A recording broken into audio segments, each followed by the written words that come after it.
All right, Britt. So pretty new season for you guys. Almost completely different roster for you guys. What has this off season been for you on your end? The off season has been very busy with prospect skates, but not only that, just trying to get guys. We obviously came to the season thinking we had a lot more guys than we did, and then our team is actually very short right now.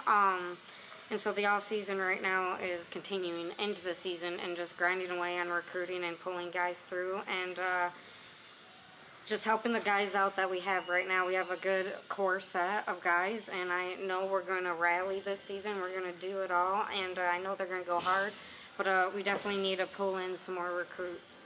So the off-season scheduling process, I don't think a lot of people know how that kind of goes on. Kind of take us through how you work the schedule, and is there any customization, or is it kind of just, who you can play when the other teams are available? That is probably the worst part of the off season is scheduling, and it's contacting teams contacting you, looking at the rink schedule to see what we have available, and which is very limited because we have one sheet of ice here, and then on top of that, coming out with practice times that will fit all of our schedule, and at that time you really don't know anyone's schedule for the semester, and so we're caught at skating at 6 a.m. For one of our practices, and I know that's just brutal for the guys, and it's brutal for us coaches too. And so that is the worst part. And not only that, you're kind of coming up with the schedule of who you want to play, and then at times you can't be picky on who you want to play.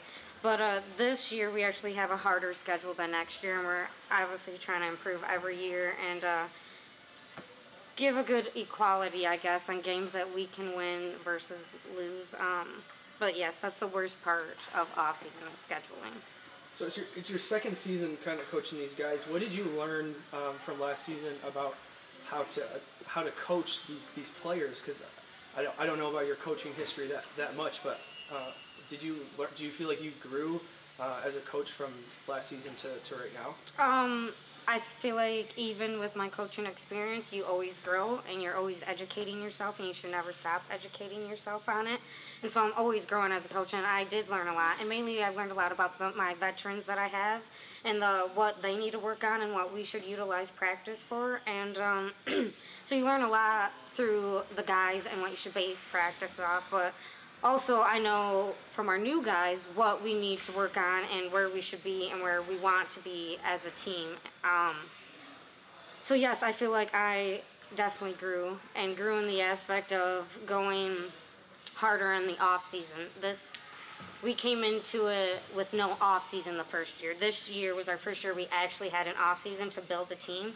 And so this year we actually had summer workouts. We actually utilized the off season a lot more than obviously the first year.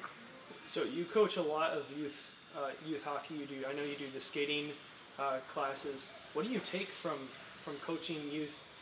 Is there a bridge between coaching the younger hockey players and coaching these guys? Obviously the talent is very different, but is there similarities between coaching at two different levels? I feel like I'm two different coaches when I'm coaching.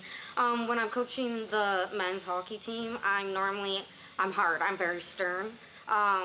We don't mess around on the ice. We don't waste time. We go. This is what we're here for. I have more advanced practice plans. When I'm doing the youth, it's more simple. It's more stations, the ADM format.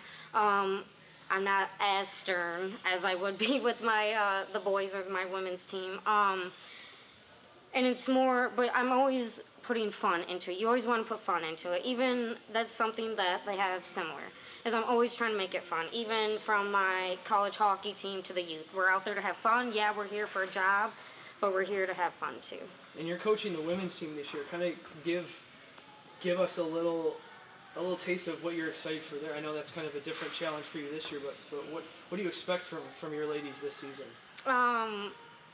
I expect a lot from them, and they know I do.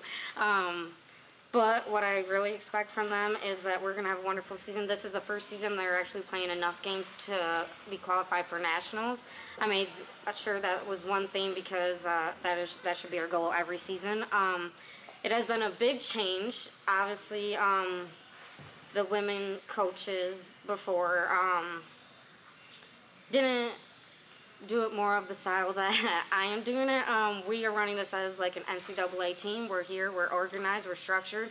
Same concept as the men's team. We're trying to be portrayed as the same as the boys. And so that's what we're here for. And I know these girls are going to do it. I actually have a good set of girls, and I'm at 16 girls, and we're growing every day. So I think that they're going to have a wonderful season.